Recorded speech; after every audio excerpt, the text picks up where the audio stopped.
どうも、かけるです。今日ね、この商品、フィラドライヤー S2 っていうものね、サンルーさんの新しいフィラメントドライヤーなんですけど、これね、送っていただいたので、どんなものなのかチェックしていきます。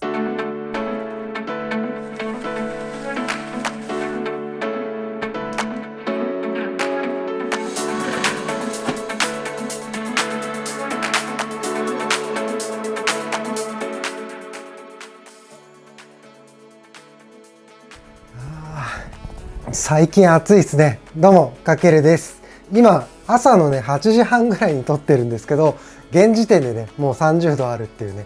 もうちょっとね、これから出社しなきゃいけないんですけど、外出たくないよね。今日34度まで気温上がるみたいです。まだ6月ですよ、6月。やばいよね。これからね、夏どれくらい暑くなるのかってちょっと不安なんですけど、今日も頑張っていこうと思います。で、今日はね、何やっていくかっていうと、最初にも話したんですけど、サンルーさんのね、新しいフィラメントドライヤー送ってもらったので、これのね、レビューというか、皆さんにね、おすすめできるものなのか、いろいろね、チェックしていこうかなというふうに思っているっていうところですね。これね、フィラメントドライヤーっていうところで、このね、FDM、FFF とか正式には言うのかな。樹脂を溶かして、ぐにゅぐにゅぐにゅってね、ソフトクリームみたいに 3D の形状を作っていくっていうプリンターの、材料。これね、結構ね、吸湿しやすい、湿度を吸いやすいっていうところで、そこら辺をね、乾燥させて元に戻すっていうような製品になってます。っていうのもちょっとね、今もめっちゃ暑いんですけど、日本って基本的にはね、高温多湿よりの国なんですよね。っていうところで、3D プリンターにはね、すごく良くないっていう感じの国の環境であったりはします。さっきも話したんですけど、このね、材料が湿度、水分吸いやすいので、そういうのね、より吸いやすい環境であったりはします。なので、こういうね、フィラメントドライヤーとかがあると、重宝するよっていう感じになってます。で、今回はね、どういう感じでやっていこうかなっていうところなんですけど、フィラメントドライヤー、これ熱をかけてフィラメントを乾燥させるっていうものになってるんですけど、こういうのをね、使って、結構前にね、出したのは、このね、E-BOX っていう E3 さんから出てるフィラメントドライヤー。これでフィラメントをね、24時間水没させて、で、その後に丸3日お風呂に放置しつつ、一緒に風呂入るっていう感じで、めちゃくちゃね、吸湿させたやつを、熱で戻るのかっていうところでね、糸引きめっちゃ出てたりとか、変な形状がね、出てたりとか、そういうものをちゃんとね、乾燥させて元に戻るのかっていうところ、検証した動画があって、ちゃんとね、元に戻ったっていうところで、熱で戻るっていうところは分かってると。なので、そこのね、検証は今回は、なしにして、こいつがね、どういう風に進化してきているのか、ここら辺の E-BOX とか、あとね、1個前の同じね、サンルーさんのフィラメントドライヤーからどう進化してきて、どういいのかっていうところにフォーカスを当てて、今回はレビューしていこうかなという風に思っています。ちなみにサンルーさんっていうメーカーって、結構ね、このフィラメントドライヤーのイメージが強いと思うんですけど、フィラメントのメーカーだったりもするんですよね。で、フィラメントのね、レビューも結構前なんですけど、やったことあるので、サンルーさんのね、フィラメントがどういう感じなのか気になる人は、そっちの動画もね、ぜひチェックしてみてください。で、皆さんね、吸湿してトラブったこと、湿度吸っちゃってトラブったことってありますかね？結構ね、自分としても結構糸引きがね、ちょっと気になるなっていうところが、メインで、めちゃくちゃね、吸湿したっていうのは、水没させた時ぐらいではあったりするんですけど、トラブルとしては、中にめちゃくちゃ水分を吸ってしまうと、それがね、このヘッドで温められて溶かした時に、中にね、入った水分がいきなり蒸発することによって、プチプチね、粒々がたくさんできてしまう。そんなことによって、このベッド、プラットフォームとかの定着が悪くなって、このステージから剥がれやすくなってしまったりとか、あとね、層と層、ソフトクリームみたいに形状を積み上げていくと思うんですけど、そのね、ソフトクリームとソフトクリームのこの一層ずつがね、また剥がれやすくなってしまって、造形失敗につながったりとか、あとはね、ヘッドが詰まりやすくなったりとか、そういうところもトラブルとしてね、起きてくるみたいです。なので、フィラメントを乾燥させるっていうのはかなり重要で、この時期ね、特に夏場、かなり湿度が上がってきているので、今もね、この部屋の中でここに湿度計あるんですけど 57% とかまで、上がってきてるので、そこら辺ね重要だよっていう感じになってます。なので対策としてはね、ジップロックとかにね乾燥剤入れて、でフィラメントをしまうとか、あとは自分が使ってるのはねこっちの方にあるんですけど、カメラのレンズとかをしまっておくような防湿庫、湿度をね一定に保つような倉庫みたいなものを使ったりとか、あとは一回ね吸湿してしまった湿度を吸ってしまったら熱とかで乾燥させて、で元に戻してあげるっていうことが必要になってきます。で、一応ね、一回湿度吸っちゃったもの、めちゃくちゃ強力な乾燥剤、オゾとかのね、ものであれば、それでね、フィラメントを、ジップロックの中に入れて、またね、乾燥させて元に戻すってこともできるんですけど、なかなかね、この使い捨ての乾燥剤をね、毎回そのフィラメント復活させるために使うっていうのも、ちょっとね、コスト的にあれっていうところと、あと水分って結構プラスチックの分子差っていうのかな、鎖みたいな構造の中に練り込まれちゃうみたいなんですよ。なので普通の乾燥剤とかだったらなかなか水分取れない。なので、こういうね、熱とかでちょっとね、分子差、鎖をね、ちょっと緩めてあげて水分飛ばすみたいなことをやると、効率的に短時間でフィラメントね、乾燥させることができるので、こういうの一つ持っておくと結構ね、いいんじゃないかなっていうふうに思ってます。というところでね、前置きはね、この辺にしといて、今回はね、どんな感じでやっていこうかなっていうところなんですが、まずね、新しいフィラメントドライヤーの外観とかね、どういう風にどこの部品がついていてとか、中身の構造とかどうなってんのかっていうところを見ながら、このね、フィラメントドライヤーの特徴っていうところをざざっと説明したいと思います。で、その後にね、ここにね、せっかくサンルーさんの現行のモデルとか、あとはね、E3さんのフィラメントドライヤーっていうところもあるので、ここら辺とかもね、比較しながら、どこがどうなのかっていうところ、特徴のところね、ババッと説明して、で、比較。で、あとね、この新しい機種は結構温度域が高いところまでいけるっていうところで、せっかくそういう特徴があるので、中にね、温度計と湿度計を仕込んで、今のね、現行の機種と比べて温度がね、実際どれくらいまで上がるのかとか、あとは湿度がどれくらいまで下げられるのかとか、そこら辺の温度の話ね、実際に測定して比較。で、最後にね、新しいフィラメントドライヤーは静音性っていうところも進化した特徴だったりするので、音の話っていうところもそれぞれ3機種ともに録音してあるので、そこら辺見てもらって、で、最新の機種が実際どうなのかっていうところをチェックしていきたいと思います。じゃあ早速そっちの内容に入っていきましょう。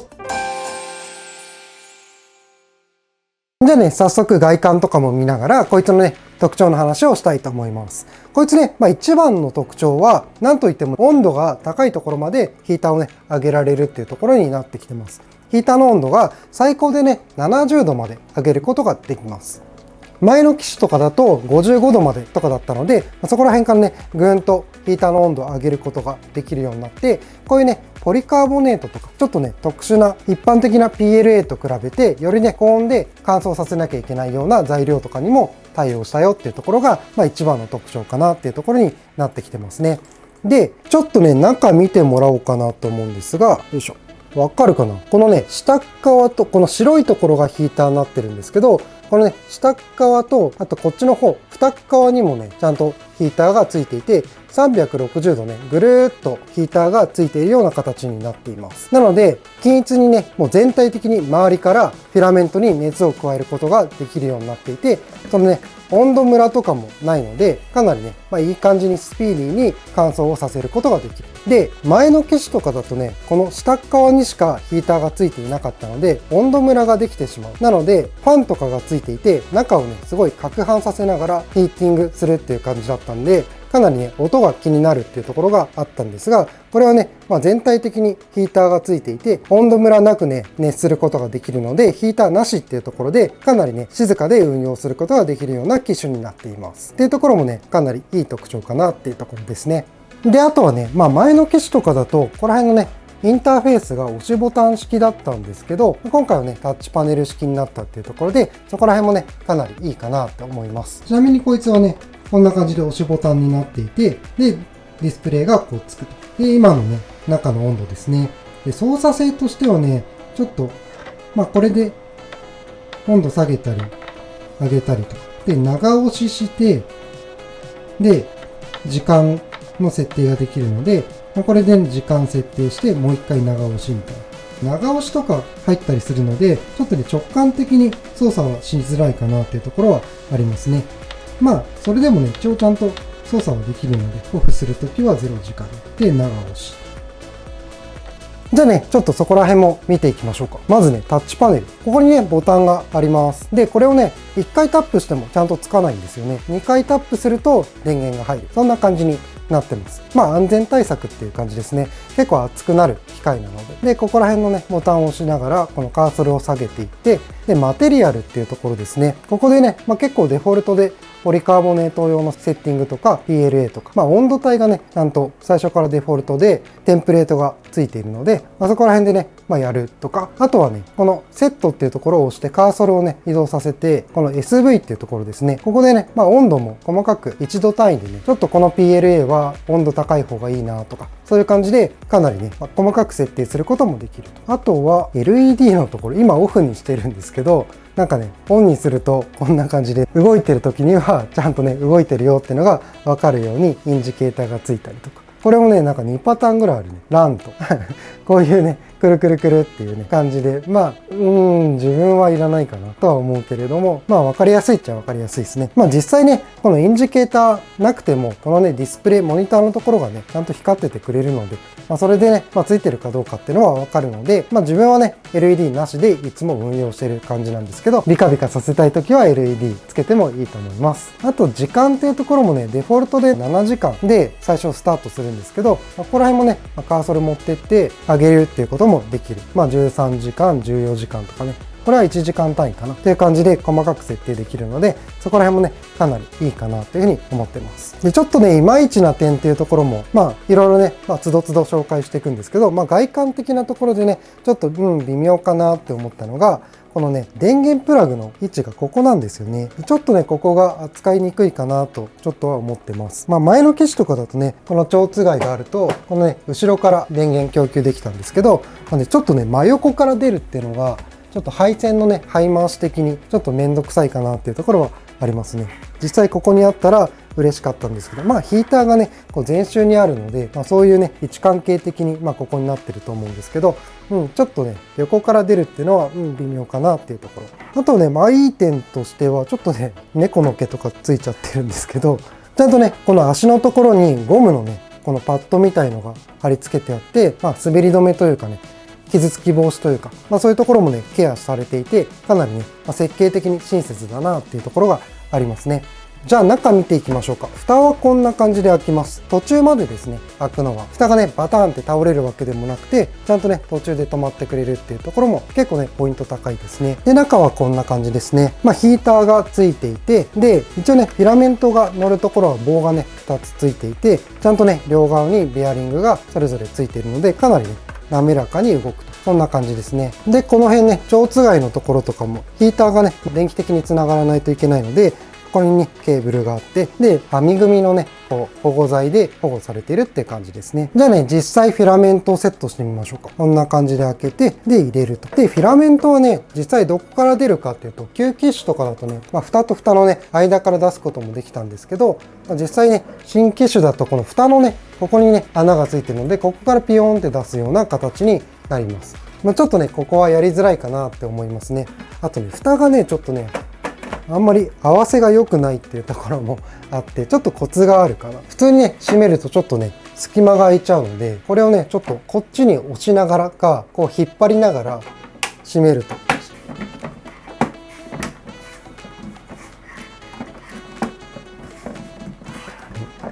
閉まった。こんな感じにするといいかなというふうに思いますね。ちょっとコツがある、慣れがある、慣れなきゃいけないっていう感じはあるんですけど、一応ね、ちゃんと閉まることは閉まる。でもちょっと閉めにくいっていうところ。ここもね、ちょっと、微妙っちゃ微妙な点かな。でも全体的にね、結構いい感じにまとまっていて、このタッチパネルとかのね、操作性もかなりいいんで、製品としてはね、かなりいいんじゃないかなというふうに思ってます。かっけるの動画。じゃあ次ですね、3機種せっかくあるので、それぞれね、どんな感じなのか比較していこうかなと思います。これがね、E3 の E-BOX っていうところで、真ん中がサンルーさんの、現行の機種っていう感じですね。大きさ的には E3 が一番ちっちゃいかな。ちょっと高さ的にもだいたい一緒ぐらい。こっちとね、こんな感じの大きさが若干ちっちゃいね。で、現行機種と比べると、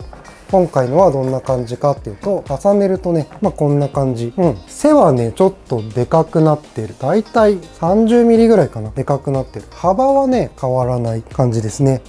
高さはね、やっぱり上側もヒーターついているっていうのと、あとね、かなり高温になる機種なので、下がね、ちょっと机というか、台から浮くような設計になってるので、そこら辺もね、あってちょっと背が高めっていう感じですね。こんな感じ。で、操作性としてはね、こいつらは押しボタンでね、操作する感じだったんですけど、こいつはね、タッチパネルになってて、そこら辺ね、良くなってたりとか、あとね、温度的なところですね、こいつは70度まで上がるんですけど、現行の機種とかね、その前のこの e-box とかはちょっと温度帯低めですね。こっちは最高温度が55度で、これはね、ヒーターが80度で、中の温度が42度っていう感じですね。そんな感じのスペックになってます。なので、温度的にね、PLA とか、一般的にね、メインで使われる方だったら、こっちでね、全然問題ないかなとは思うんですけど、ポリカとかね、かなり高温が必要なフィラメントを使われる方だったら、こっち選ばれる方がいいかなと思います。そこら辺がね、結構改善されてるって感じですね。で、E3 の方はね、ちょっと物として特殊な機能というか、見えるか。一番下にヒーターがついていて、これがね、重量計になってるんですよね。なので、スプールのね、重量とかを、このね、設定すると、残りのね、材料の残量がわかるって機能がついてたりとか、あとね、ここに乾燥剤入れるボックスがね、ポケットがついてたりとか、そんな機能がついてたりするんですけど、重量計はね、一回も使ったことないかな。全く同じメーカーのね、フィラメントを使い続けるって方だったら、そのね、空になったスプールを測って、重量を測って入れるとね、そこら辺の管理もできると思うんですけど、そこまでね、厳密にフィラメント管理してる方いらっしゃらないと思うんで、そこまではね、やんなくていいかなとは思うんですけど、そんなね、特殊能力がついてたりっていうところはありますね。真ん中の機種ですね。こいつがね、現行の機種っていう感じになってるんですけど、こいつの特徴としてはね、5000円ぐらい、高くても6000円ぐらいで買える機種なので、比較的ね、安価に買えるっていうところで、かなりね、人気の機種ですね。温度帯はね、さっき言ったようにちょっと低めなんですけど、それでもね、十分な方は結構いらっしゃると思うんで。で、蓋がね、こういう上下でね、パカッと開く感じで、こっちのね、円形とかだと、ディスプレイのところとかの看護が、ちょっと慣れが必要っていう感じはあったんですけど、これをね、比較的パコッと簡単に閉めることができます。ちょっと難点としてはね、これ、こんな感じでね、もう落っこっちゃうんですよね。なんで、ここら辺でね、手を離すとガーンってね、かなりでかい音で、この蓋が床に衝突してしまう、テーブルに衝突してしまうとかね、そこら辺あるので、ちょっとここはね、微妙かなとは思うんですけど、中もね、こんな感じで、下側にしかヒーターがついてないんですけど、ちゃんと軸も通ってて、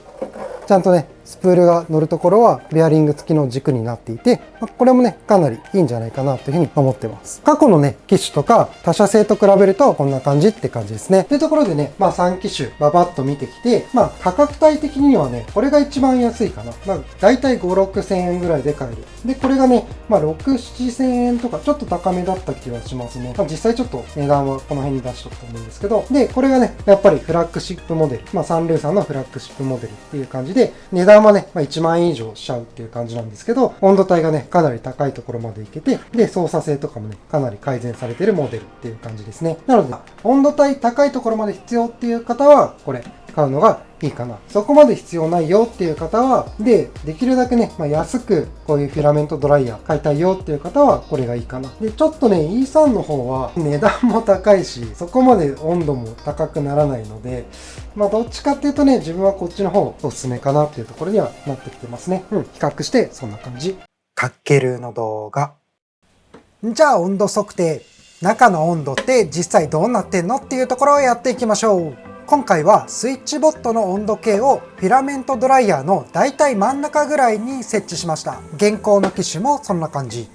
開始時の室温が28度で湿度が 70% ぐらい。ドライヤーの設定温度が50度で6時間やるとだいたい 40% ぐらいまでマシンの表示では湿度が下がるっていう感じ。じゃあ測定結果。6時間後ね、温度計の結果だと 30% ぐらいまで湿度下がってるんですよね。測定開始時もそうだったんですが、だいたい 10% ぐらい値が違う。で、問い合わせてみたら他のレビュアーさんでもね、そんな事態が発生しているみたいです。構成方法とかは今確認しているみたいなんですが、ちゃんとね、湿度は下がってるので、あんまりね、湿度のマシンの値はね、気にしないで使うっていうところがいいんじゃないかなって思います。じゃあそれぞれ比較。左側の温度の結果について、現行機種も新型もだいたい設定値よりも少しね下ぐらいの温度の結果になりました。同じ設定値のオレンジと青見てみると、現行よりねやっぱり新型の方が温度ムラがね少なくて、同じ50度設定なんですけど、新型の方が50度近い温度まで中心部がね温まってます。やっぱ360度ヒーターすごいね。で、現行機種のね青いグラフが最後ピョコンってちょっとね温度上がってるんですけど、これねちょっと温度計落下しちゃったっていうところでヒーターの近くの温度になっちゃってますね。ちゃんとヒーターはね50度ぐらいまでちゃんと温まってるってこと、ここからもね分かりますね。で、右側のね湿度の結果もそれぞれねちゃんとみんな湿度ちゃんと下がってますね。すごいのがね、70度設定の新型だいたい3時間で 20% ぐらいまでね、70% のものが 20% まで下がるっていうね、やっぱこれ驚異的だよね。ってことで温度と湿度の結果なんですが、やっぱりね新型の方フラッグシップモデルっていうところもあって性能はちょっと上っていう感じです。かっけるの動画。